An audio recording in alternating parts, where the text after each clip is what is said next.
phone storage was full and my camera shut off. Sorry, I'm back. So as I was saying, even if methane both reflects and refracts, we should still technically be able to arc the hydrogen electrons all around the particle and rebond the parabonds. It might simply need more power, more gases, slightly bigger machine, but in theory, more amps and more gases, more amplitude to the radiation. It should still hold some value. It should still work, based on what I think, on my theories.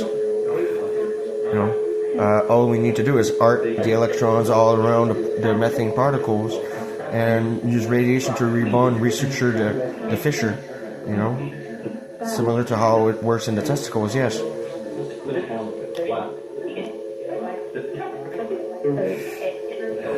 In theory, all in theory, it should work.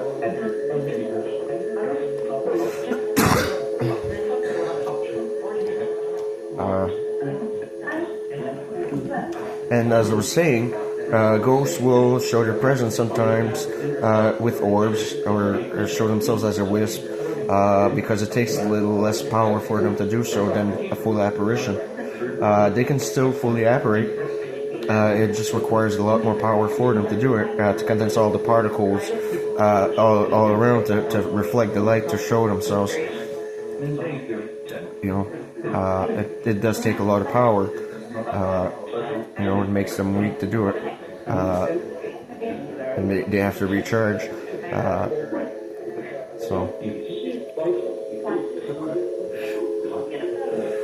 How's everybody doing? Jeffrey?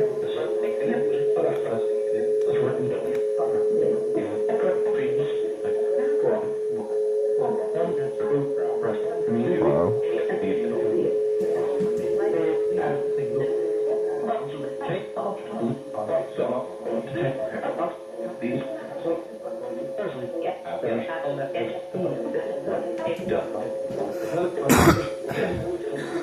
Like I said, methane both reflects and refracts because it is light. Any element is still light.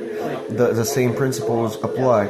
Light is infinite, interdimensional, and is a matter at a charge level, at a photonic level, and can both reflect and refract depending on circumstances of its environment. That's what light is, and any element is light at its base. A solid is still light. At its core, it was transposed into a solid state.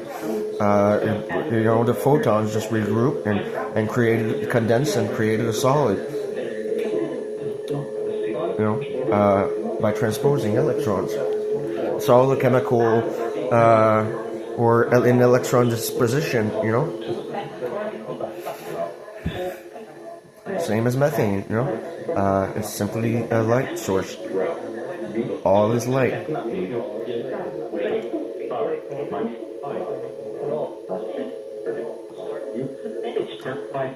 So therefore, we should be able to transpose a ghost back into a carbon state, yes.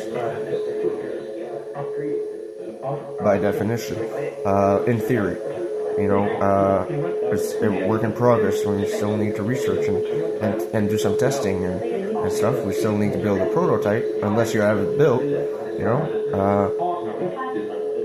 for real,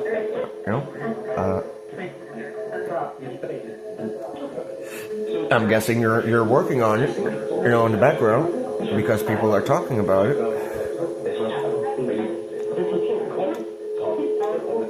Apparently it's in the news somehow, I guess. Like you said, my story's spreading across the globe.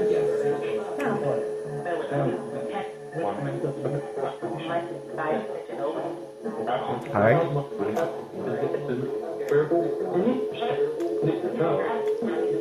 Trump, I heard 7C Trump. It's funny because Trump betrayed his entire country and just basically surrendered U.S. to Canada by doing what he did. He didn't realize that Canada, basically owned most of the states, because we won in a war, and all they're doing is purchasing our resources. We own most of the business. in total. We technically own the states, and just allowed them to work on and be a separate country, right? Just basically allowed them to be a separate state. And by doing this, Trump betrayed Canada and the U.S. It's just so funny. It's like he just basically handed Canada the U.S. And the Americans don't even realize it. They're just glad they voted for him. They think he's the one who's going to make the change. Well, they're all going to be bankrupt at the end of the day because U.S. currency won't be worth nothing anymore.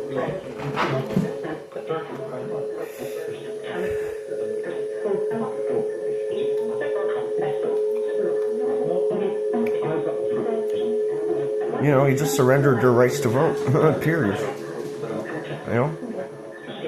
Like GTF2 works for both countries.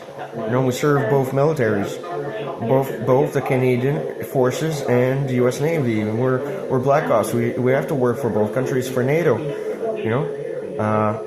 And therefore we actually outrank Trump in any way. We actually give the orders to the U.S. Navy instead of him. And most people don't realize this fact that by Canadian law, Trump just surrendered U.S.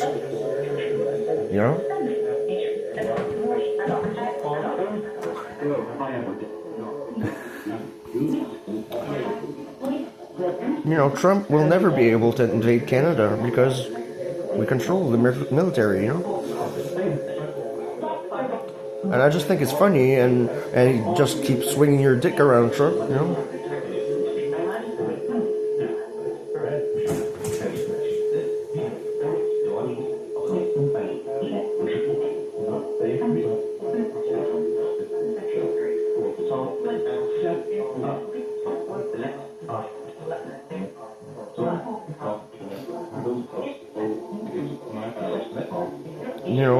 just Americans' most famous and popular car, and America's top car, the Challenger, is Canadian made, made in Canada, in Brampton, Ontario, just for fact, most cars are manufactured either in Canada or outside of states, and they're putting tariffs on cars, it's like, and they say that America is famous for their cars. Well, they're not even made in the U.S.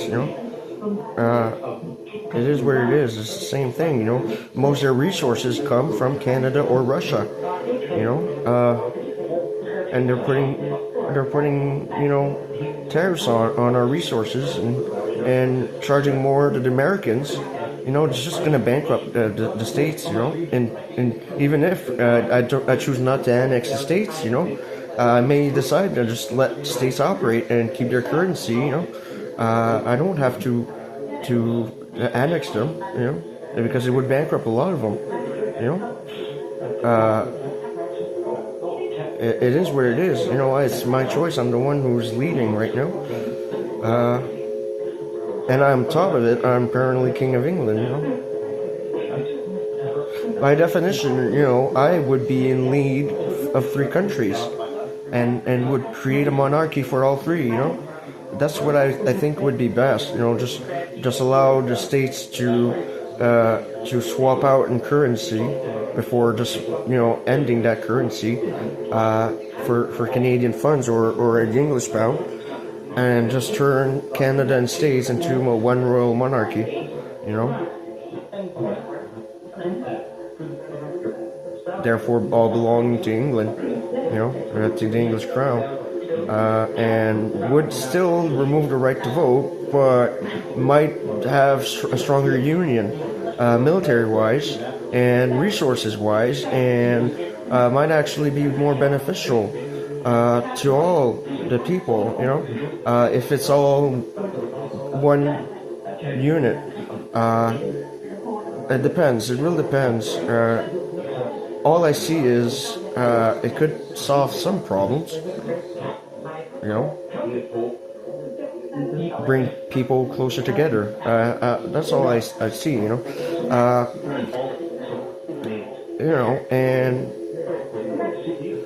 as far as lineage goes, I have kids, that I can reprint with my invention, or I can always make a donation and, or have a surrogate mother and have a son and have lineage. I'm not too worried about that. I can still somehow provide lineage to my bloodline.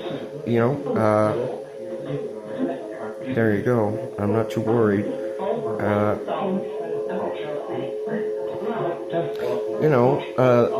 The Canadian females mostly wanted me in power, right?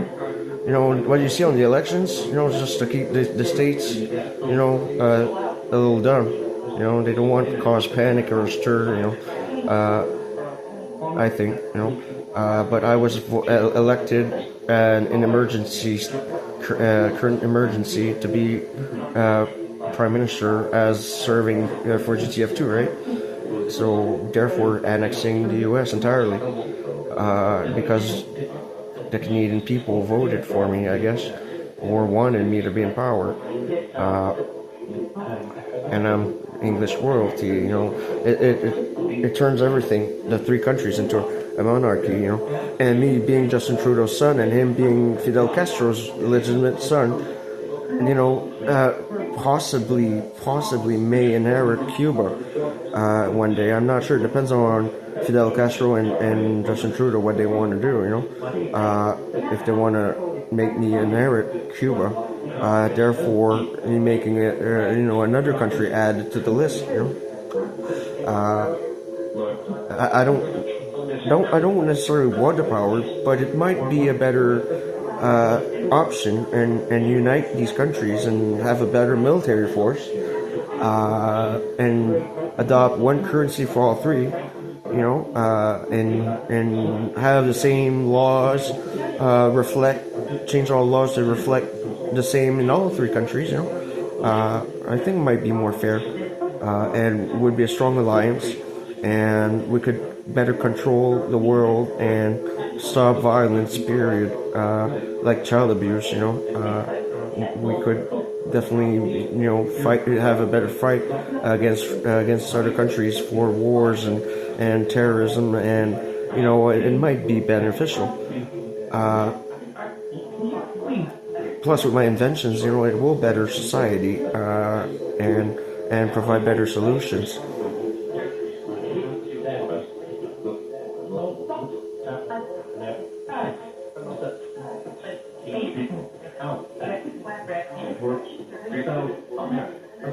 At the end of the day, it might be beneficial.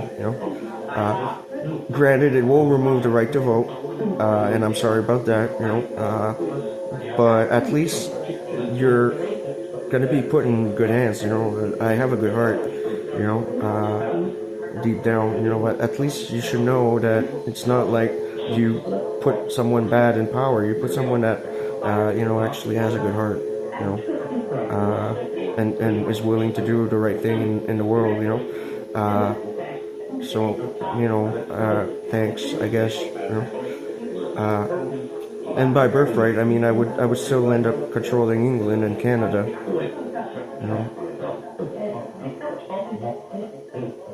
Just me being GTF2 and emergency prime minister just annexes the US, therefore growing Canada's size double. And